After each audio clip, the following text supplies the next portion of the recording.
what's different nowadays for kids from when we were kids? There's so much stimuli out there for kids today. And we have an entire generation of kids who don't necessarily know how to just be in nature or in the quiet. There's just so much coming at them that their brains become primed for addictive behaviors because of the dopamine release that they get from social media. And I got another like, and I've got 10 more followers. And so I think that's part of what's different. Yeah. So tell me who you are and your title. My name is Shari Simmons. I'm an LCSW here in Colorado. I have a 32-year career in running mental health facilities, primarily for children and adolescents. I've got a private practice on the side where I see adolescents and adults. Right now, I'm working with the State Department as a consultant going into various mental health facilities and making sure that the treatment they're providing is trauma-informed. And I'm a professor at a couple different universities. So I want to hear more about your work with the State Department. I first became involved with the State Department when they came out to some of the facilities I was running at the time and were the auditors and the monitors. Over the years, they liked the way that I was developing my programming and making sure that we were really keeping self-respect and dignity intact for these kids. You know, the word trauma-informed came about in the 80s, and all of us mental health professionals were saying, this is great. This is about the kids, right? We give them weighted blankets. We teach them how to self-regulate. We make sure they have fidgets when they're talking about something difficult. What I go in and do with the State Department is consult with facilities and make sure that not only are they providing trauma-informed care for kids, but that they're regulating how they show up as staff and professionals working with these kids. One limbic system will regulate to another. And so, we're called upon as mental health professionals to show up in a regulated, grounded way. And that requires us to put our own stuff on a shelf while we're working with kids. So are these therapists that you're working with, or who are you working with to train? Therapists, occupational therapists, mental health therapists, mental health counselors, school teachers in the setting. So okay, great. Yeah. So how long have you been doing this work? I've been doing this work for approximately 33 years. Can you tell me just what a typical day looks like? A typical day for me might look like meeting a couple of clients in my private practice. I might then go out and do some consulting with a mental health facility and really training the staff on how to work well with kids.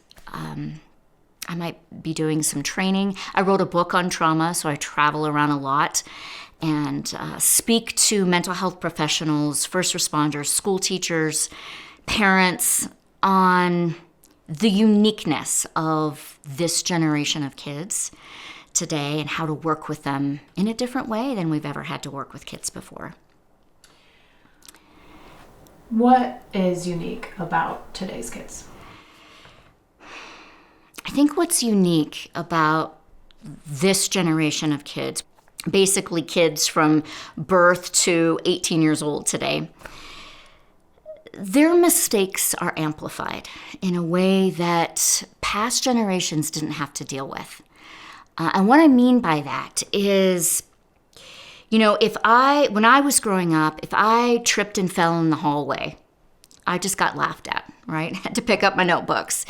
Today, if you're tripped and fall in the hallway, not only do you have to worry about being laughed at, but you also have to worry about everybody pulling out their phones, videotaping it, and it being up for everybody to see after school. So their mistakes are amplified. I believe there is more pressure on these kids today than in past generations. You know, when many of us were growing up, we compared ourselves to Ross and Rachel on Friends, right? Kids today compare themselves to the masses.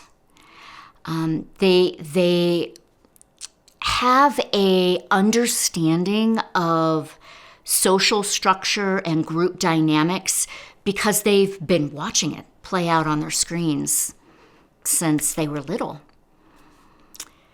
You know, because of the addictive force that social media can bring to a child, like I said before, their brains can be primed for addictive behaviors later on in life. Because there's a dopamine release when they're seeing, oh my goodness, I got another like today or whatever.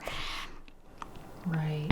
I'm curious, just like setting the tone for how fast it has just accelerated this use of cell phones. Yeah, technology is exploding daily. And so there's more input for kids daily. Information is at their fingertips. Because of that, because this generation has been exposed to adult content earlier on than maybe past generations were, they often feel more equipped to go toe-to-toe with an adult and take on an adult and can be combative. Because, let's face it, they do know more. They do know more than we did when we were younger. But because of that, it's creating this FOMO, this fear of missing out. Approximately 93% of our youth today are reading content online and watching videos. Now, what content and what videos is what's concerning. 40% are advocating for a cause. So they're much more in tune with what's happening in the world. And some of what's happening in our world is scary and dangerous. So that's part of the difference. There's more depression, there's more anxiety in these kids than past generations reported at the same age. What about the other 60%? If they're not trying to campaign for something, or, you know, what are the other ones doing? Well, some of them are bullying other kids online. You know, this generation has a confidence, but it's a false sense of confidence because it's a confidence that comes with the anonymity that you have behind a screen where nobody really knows what you're saying and who you are and that kind of thing. So, you know, a lot of them are spending time attacking peers. What is your most pressing concern right now that you have as a result of your work? 1 in 5 youth in America report having a diagnosable mental health issue that they're trying to navigate. Youth depression, youth anxiety are running rampant in our country. There's many reasons for that. We can't pin it all on social media, although that's a big component. You know, there is political division, there is stigma and discrimination. There is the threat of mass violence. I mean, these kids are growing up in a world where there's a lot to be scared of. There's uncertainty. This group of kids, a lot of them went through the isolation that came with 2020 and the COVID pandemic. And, you know, I remember several of us talking when we were in the throes of the COVID pandemic and shutdown, and we were saying there's going to be a tsunami effect with our youth when they come out of this because they've just gone through isolation for so long. And we know isolation takes a toll on our mental health, takes a toll on our physical health. So some of these kids are still reeling from that. Has there been any sort of slowdown in the youth mental health crisis that was exacerbated by the COVID pandemic? Or are we still seeing that surge? We are still seeing the surge of mental health issues from the pandemic. And it's because this isn't just about the pandemic. It's about so many other issues. You know, kids today don't have leaders in our world that often show them how to navigate crisis and conflict and tension well. And then with their anxiety, no, we're not seeing a decrease at all. You mentioned leaders. Can you talk about the importance of being engaged or involved in community? And often, I don't want to necessarily lump that in with having, a mentor, but I think it is sort of, you can sort of combine that in a way. It's like being involved in your community, being involved with somebody who is really there to show you the ropes, so to speak. It's imperative that the youth of today have mentors that are teaching them character and integrity, that are teaching them how to navigate tension and conflict in their life, that are teaching them positive coping skills and ways to self-soothe. Being involved in community and having somebody that they can watch. Remember, this is a generation of kids who have grown up watching content from their screens. So their brains are primed for that, looking at the adults or the older people in their lives and watching what they do. I often tell parents, it's less about what you say. It's more about what you do, what you're showing these kids to offset what they're watching on social media. Because if they're not getting it in the community, they're going to get it from TikTok or other platforms where we don't know what they're teaching our kids. I'd love to hear from you, sort of, if you're able to, set the stage for how we got here. How far back does this go? I mean, I don't remember ever hearing the term youth mental health when I was younger. Of course, I'm sure it was there. It's just, when we're talking to these young people, they're very open about talking about their mental health, especially if they're in a good place now. Like that young man that we mentioned when we were filming him at his school, his friend was like, "Where did they find you?" And he was like, "My therapist." And it's like, when I was young, we would be like, yeah, you never, absolutely. You would never. And so, can you just help the viewer understand sort of the broader landscape of youth mental health issues and how and when you think they came to be? I remember being a young parent and having a youngster at home when 9/11 happened and the Columbine shooting, and we were just seeing more and more mass violence instances.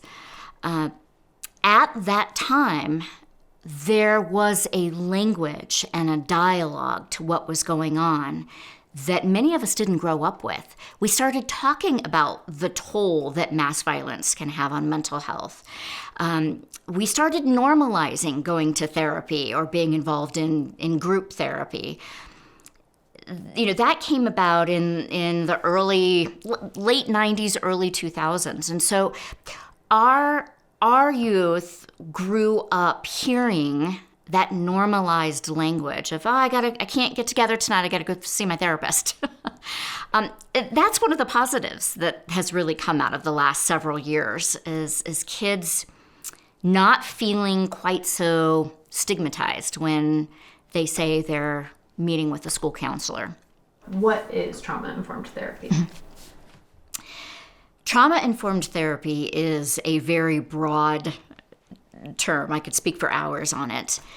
But there's a couple of key components that I think are important for parents specifically to remember. When we stress, we regress back to our survival brains. All of us do. When there's tension, stress, overwhelm, conflict, we all shoot back to our limbic brains. And in our survival brains, we have 6 survival reactions. So fight, flight, freeze, faint, fornicate, and feed. So for kids, their behavior is their language. When we're back in our survival brains, we can't access our frontal lobe where we can articulately say what we're feeling or come up with a plan for what we're going to do. We're back here trying to survive the moment. And so I think it's important for parents to remember The behavior is the language for our kids.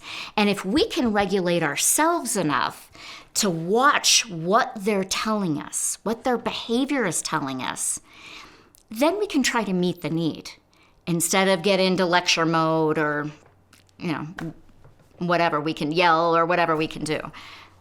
Right. Okay, that's fantastic. Do you have perhaps an example of that, of like a behavior that a kid might be doing and then a potential response that their caregiver might have? So what a survival reaction could look like in a youth is maybe they're completely shutting down. They're not answering when you ask them a question, they're isolating, their body language is closed in. It might look like them saying, "You're the worst parent in the world, I'm out of here," and they leave, and go to a friend's house. It might look like agitation and aggression, verbal aggression, physical aggression. In those moments, as a parent, it is hard not to react to the behavior. It is on us to do what we need to do. Maybe that's some deep breaths. Maybe it's going to that yoga class or whatever it is that sort of grounds us so that we can get our brains online and respond instead of react. And so that might look like mirroring what our child is saying. What I hear you saying is, "You're angry right now and think I'm the worst parent in the world." Then we validate that. What makes sense to me about that is I'm laying down some expectations you don't like and you don't agree with. And then we empathize. I imagine that you must feel really ticked off right now. What that tool does is open up a dialogue with our kids.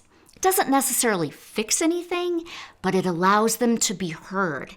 And kids in this generation need to feel heard. They need to feel understood. That's what we all need as humans, but especially kids today.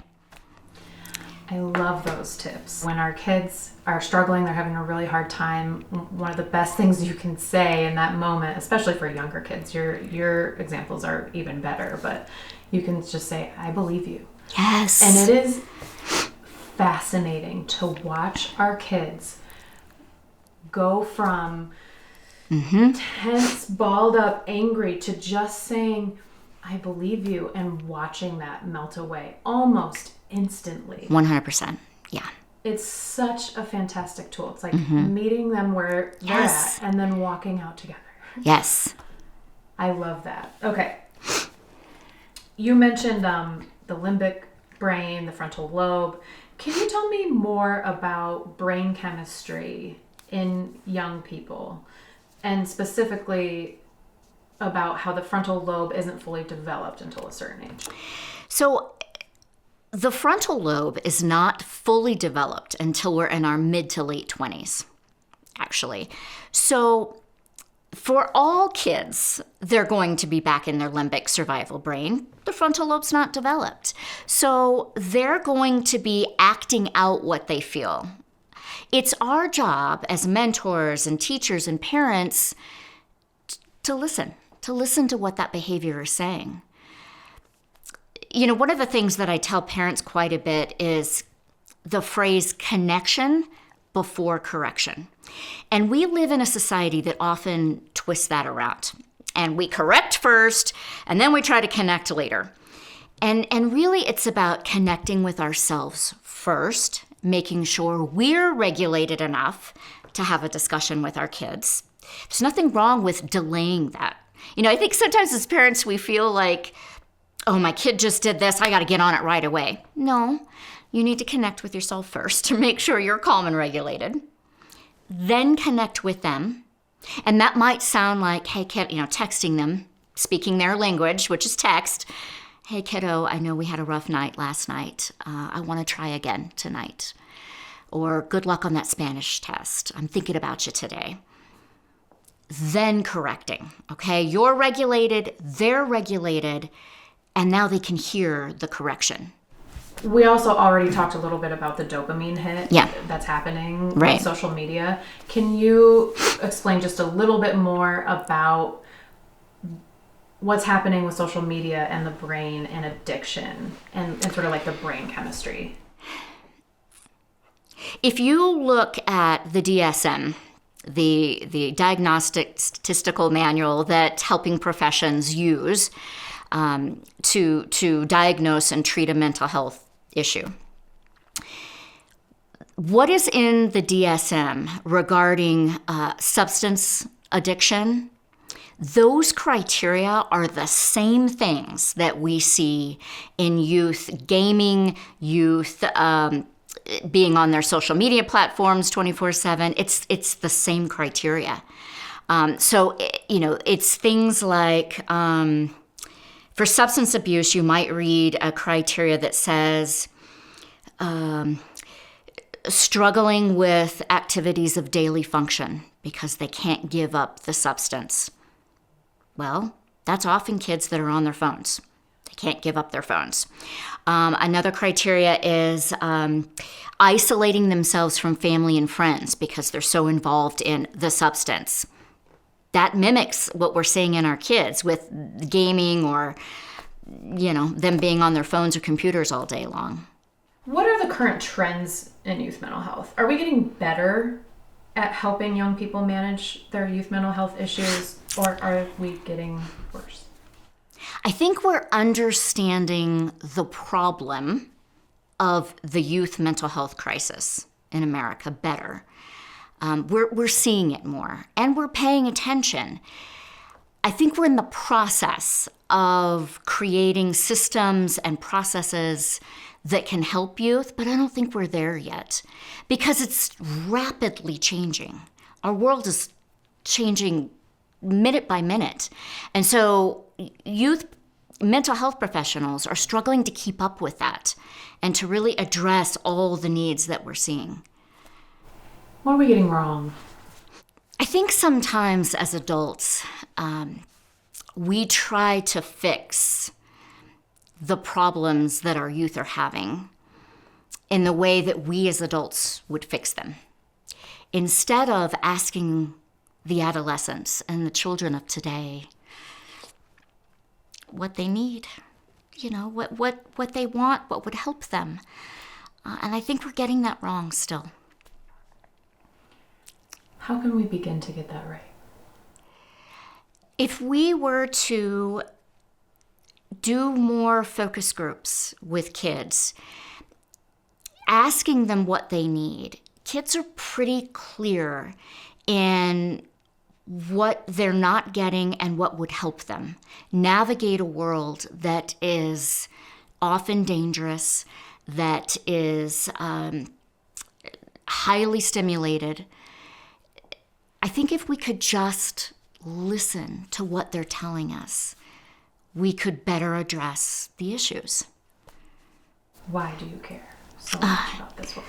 I have worked with hundreds and hundreds of youth over my career, and I've seen their struggle firsthand.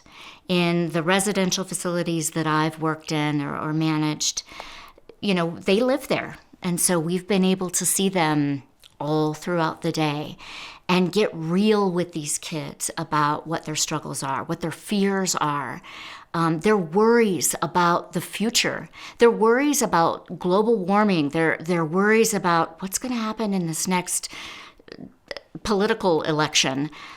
There's a lot going on in the minds of children today. And if they have an adult who will sit and listen, they'll tell you. Are there more young people coming in with suicidal ideations than there used to be? We are seeing suicidal ideation, eating disorders, self-harming behaviors.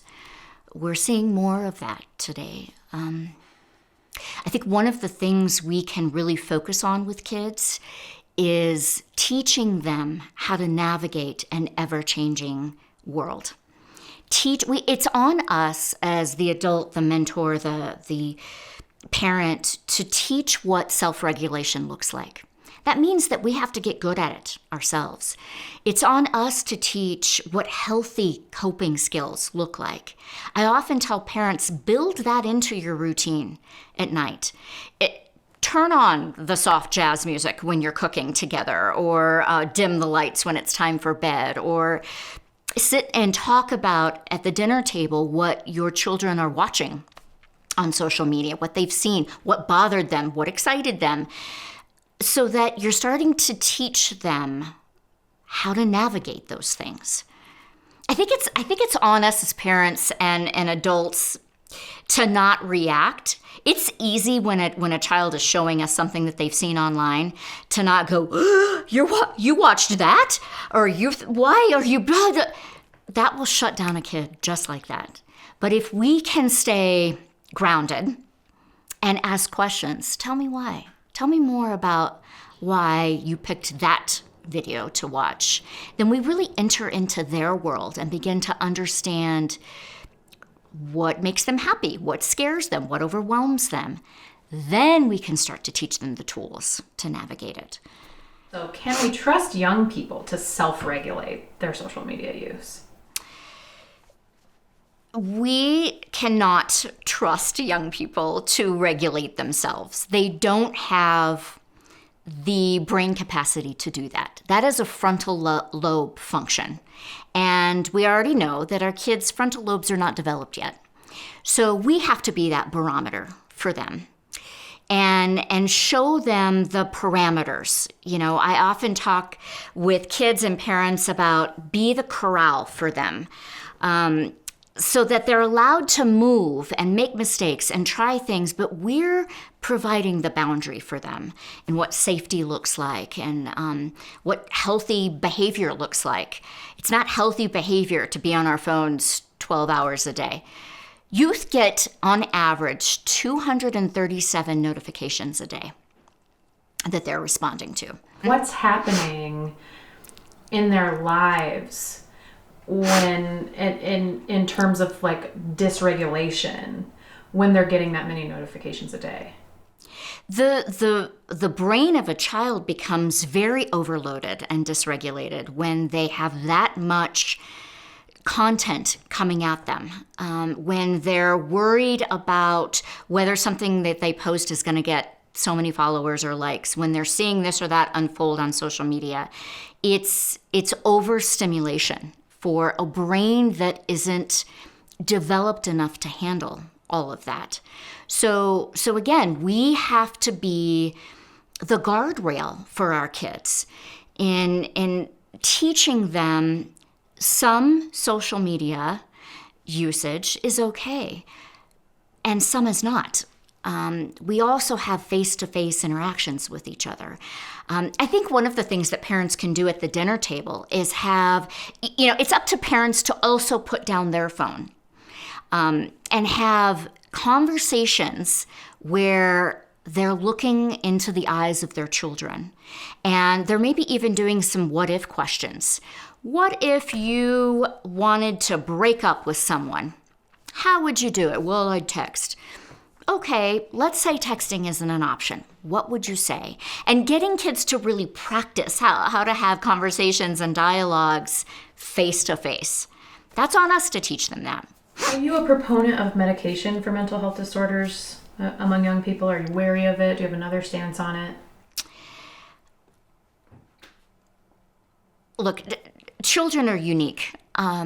And different things will help different kids. Therapy might be the tool for one child, while getting them in a group soccer club might be the answer for another. A medication might be an answer for another youth. I don't think it's a catch-all. Anyone who's depressed or anxious needs to be on medication.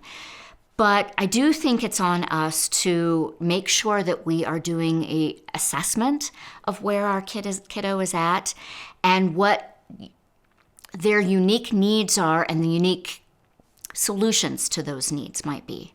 And medication could be one of those. Do you think we're over-medicating our youth? I've heard both sides, by the way. Yeah. I feel like I want to just mention that. Some experts say we are not medicating them enough. And I of course don't have a stance because I'm not an expert in this. I'm just curious. Like, I feel like, certainly if we were to bring in more community elements, more things to help intercept, where kids might be headed with their mental health at a much earlier age, we wouldn't have to medicate as many of them. But understanding that that's also not occurring might mean that there are a lot of kids who are being left behind in terms of having a medication that could actually help them and their brain chemistry. Right. With any solution that we put in place for a youth, it can be a Band-Aid that we're slapping on the problem if we're doing that in isolation. So yes, some youth do need anti-anxiety, anti-depression medications. But if that's all we're doing to address the problem, it's not enough. We still need to be setting guardrails. We still need to be having conversations with kids about what it is that makes them anxious. How do we as a family unit mitigate that? Just like if getting a child in an activity or sport can't be the only answer to this. We have to target this problem from all different angles. So the young man I mentioned, Alejandro, is the 18-year-old. He began court-mandated therapy at the age of 7 or 8 when his parents went through a rather difficult divorce. And he cites that divorce as being a critical event that had a very negative impact on his mental health. Can you speak to the impact of family dynamics and the importance of at least one stable adult relationship in a young person's life, and how these environmental factors may affect young people's mental stability? The family unit today is fractured, for a lot of youth. That doesn't mean that they are doomed for a mental health issue. As long as there is an adult in their lives trying to understand them, listening to them, validating them, teaching them how to navigate this world, chances are youth are going to be okay if they have at least one reliable, consistent, predictable adult in their life.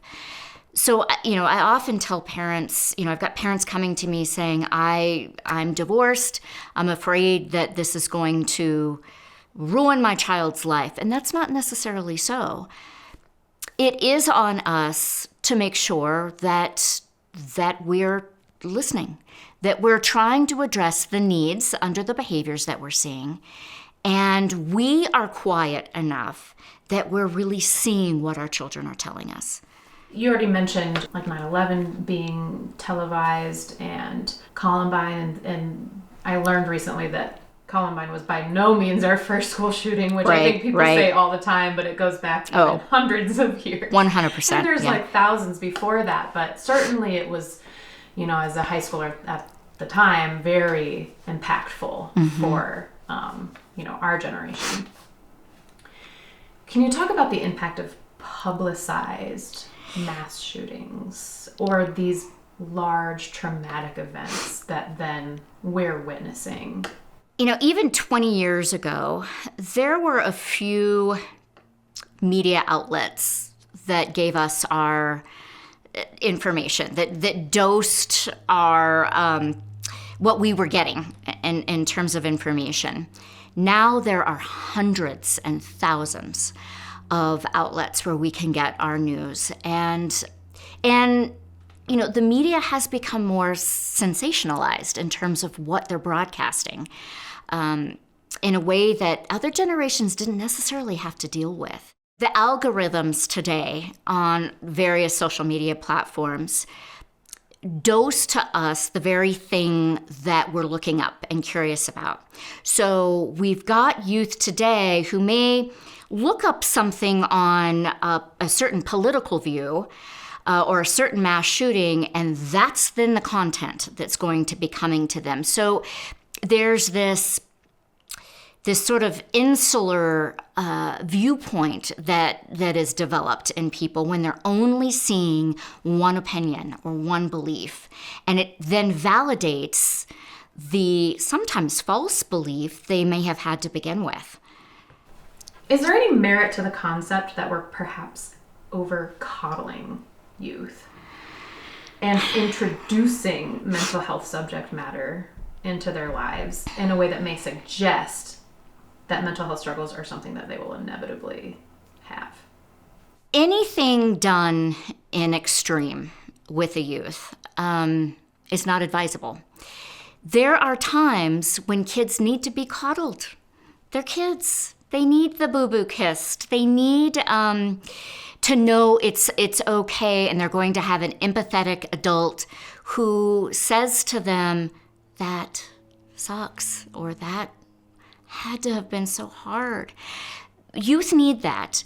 But when that's all that they're given, we're not doing them a service. We're actually doing them a disservice.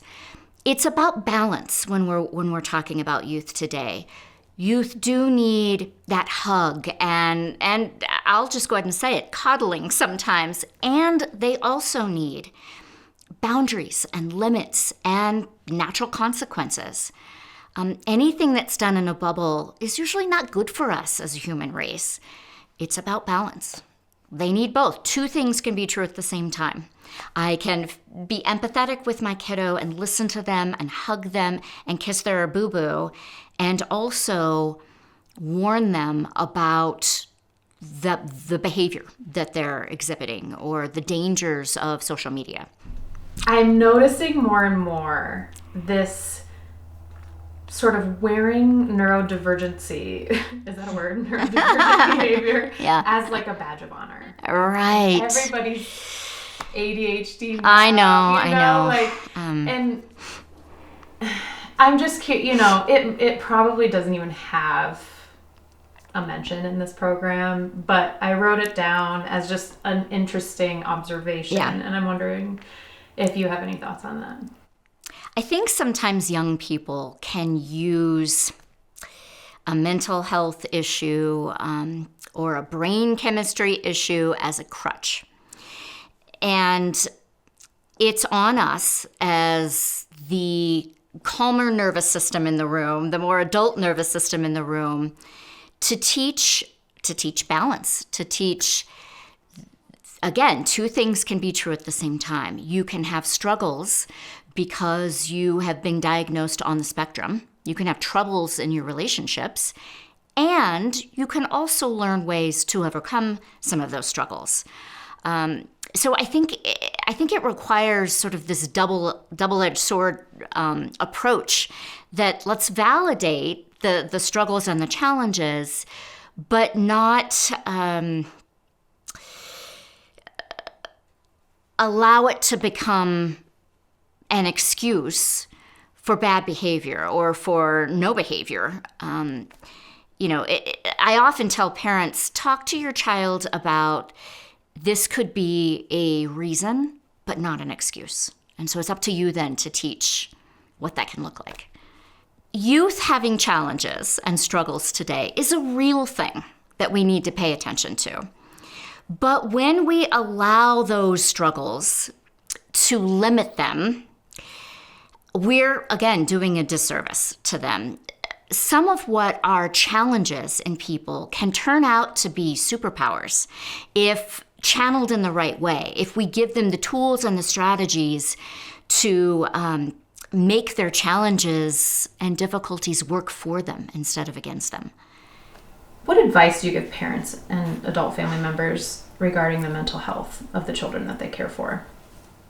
I believe that the strongest nervous system wins. So if you go back to some of the protests that we were seeing in 2020 and 2021, law enforcement and officials who went into some of these protests armored up and spouting, aggression, then what we saw is a crowd that regulated to them, and then mass chaos broke out. But in the protests where government officials and police officers made an intentional decision to regulate themselves and walk in as the strongest nervous system in a calm, regulated way, we saw how that looked in protests. People were doing the Cupid shuffle together. They were high-fiving each other. There were peaceful protests. I think that can be translated to parenting, when how we show up is important for our kids. If we're anxious, if we're in our phones all the time, if we're not practicing healthy self-care and coping skills, then our children are going to regulate to where we're regulated. So it's on us to practice our own self-regulation so that we can teach them what that looks like. How powerful would it be if in families today we could say, we're all taking a self-care break this Saturday from 2 to 3. We all get to pick the thing that's going to fill us up, and it can't be our phones, and it can't be binge watching TV. So we were really teaching what this looked like. Those patterns stick with kids. The strongest nervous system always wins and takes over a room or a group function. And that can be the strongest in an escalated, aggressive way, or it can be the strongest in a calm, peaceful, regulated way. We get to decide that. You know, connecting with yourself first as a parent is vital with kids. So if you're coming downstairs in a hurried rush, anxious, come on kids, let's go, and you're barking orders and all of that, you're not regulated. So how can we expect our kids to be regulated? It really is about self-awareness and that whole connecting with yourself first. Okay, they don't have their shoes on. They don't have their lunch boxes. How am I going to approach this in a regulated way? What do I need to do as a parent to calm myself first? I'm going to take a couple deep breaths. I'm going to run my hands under some cold water. I'm going to turn my favorite music on. I'm going to walk around the house a couple times so that I can show up in a regulated way and teach them what that looks like. Otherwise, you've got two people, a parent and a child, in their lizard brains, in their survival brains, just power struggling with each other, and nothing gets resolved that way. Look, as parents, we are going to screw it up. That's inherent in the job of parenthood. I think one of the strategies that can be really powerful for kids is to, first of all, for them to hear an I'm sorry. How powerful would it be if we said to our children, hey kiddo, I blew that this morning. I got anxious and upset with you, and that was about me and not about you. Can I redo that whole thing with you? Can we redo this conversation? What a powerful tool to be able to teach a child that humility, you know, right? What saying I'm sorry looks like and sounds like, and what doing it over sounds like. Love that. I've witnessed them completely melt in that situation. Yeah. That apology goes so far, and it can be so hard for adults. It really can, yeah. Why do you think that is? Why do you think we have such a hard time apologizing to our kids? Oh, I think there's this archaic belief that's still out there that I'm the adult, I have the wisdom, and you're the child. And so I am here to instruct you, and while some of that is true, that is our job, to instruct and guide, I think we miss the boat with that mentality, because children have a lot to teach us too. They really do. And if we quiet ourselves enough to really watch them and hear what they're saying to us, whether it's verbally or through their behavior, we're going to learn something as well. Kids are great mirrors for us as parents. When you have a child that is talking about how they hate how they look, and their butt looks big in these jeans, or their hair's a mess, or nobody likes them, that could be from the community that they're in, the peers that they have at school, the social media that they're watching. But I think it behooves us as parents to check in on our own messages. What are we saying? More importantly, what are we doing that our kids might be picking up on? If we have a low self-esteem, and are talking about how, we ate that donut and now we're going to gain 5 pounds, let's not be so surprised when they start to make comments about their tummies or, how their bodies look. When we're in our phones and miss what our kids are saying because we've just, dove into something on social media and 15 minutes have passed, we're hypocritical if we're lecturing them about being on their phone. So I think, there's this awareness component that has to happen in parenthood, where we're looking at our own beliefs, our own talk, our own self-talk, all of that, how we're treating other people. That's where it starts. Is there any message that you have for young people who might be watching this show when it comes to their mental health? For any of us, youth or adults, the only way to get from our survival brain back here, up here, where we're thinking and we have our language, is safety. That's the only way up here with our brains online again. So as a young person, if you're not getting safety in the home so that you can be regulated and learn how to navigate this world in a different way, seek that out. There are safe people in this world. It might be your teacher. It might be a pastor at church. It might be a friend's parent. But seek out safety so that you're learning some of the skills that you're going to need to equip you in adulthood. Absolutely. Truly, safety is the only way we get back up here again. Right. And I don't know how many kids I've worked with over the years that didn't have a stable home environment and had to look elsewhere to get their needs met. Kids are brilliant at this. Kids very much know what they need. And they can seek that out if given the right avenues to do that. So, anybody watching that is a adult mentor, a school teacher, a mental health professional, be that safe person for a youth. We don't necessarily know what's going on in their inner world. So we have to make sure that we're that person for them, because sometimes they don't have that anywhere else.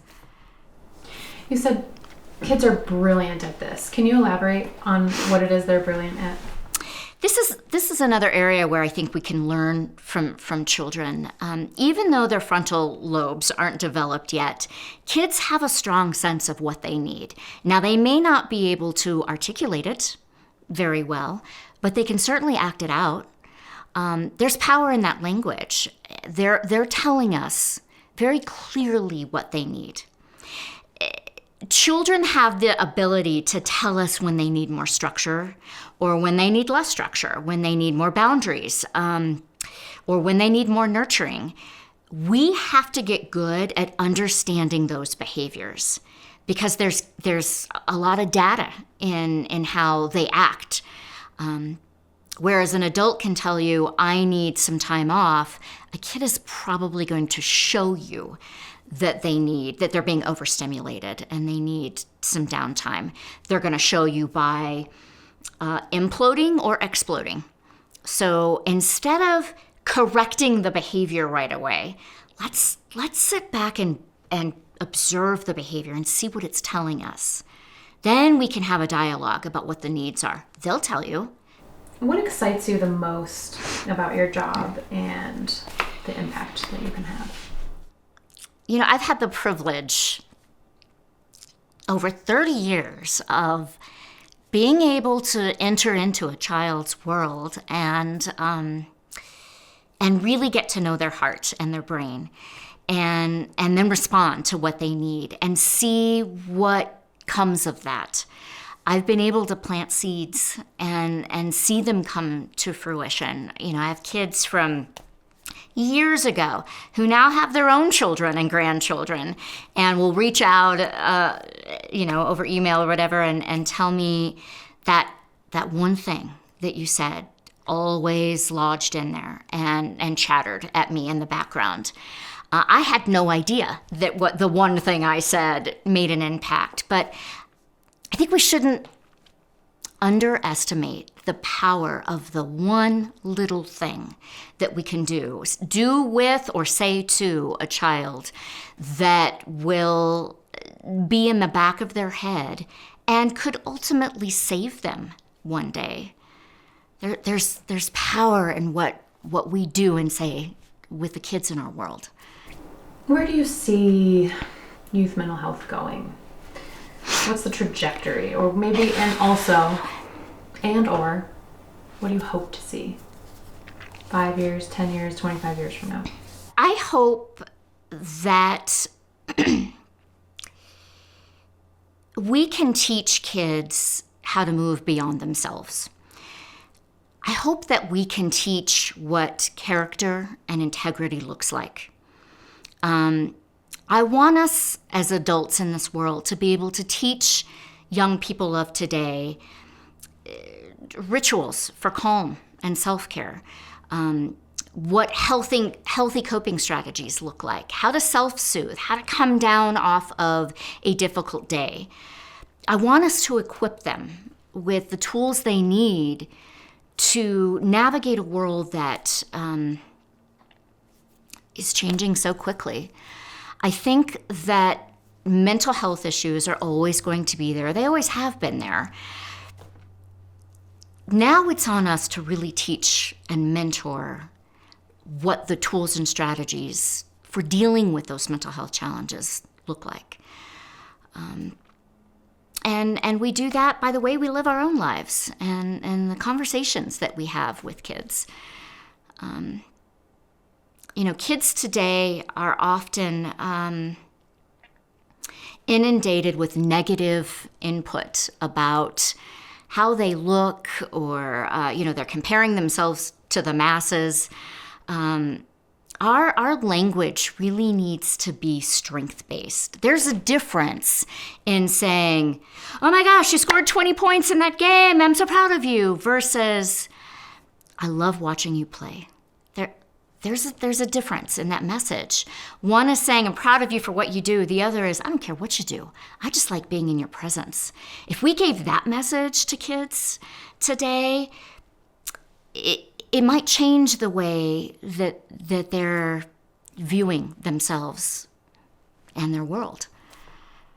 Because our youth were exposed to the adult content that's on social media, adult topics, difficult issues in our world from an early age, they are used to being overstimulated and entertained. And so their brains are set up for what's going to entertain them rather than what's important. And it's on us as adults to teach them what is important. Family time around the table with cell phones put away is important. Healthy self-esteem and how we talk about ourselves is important.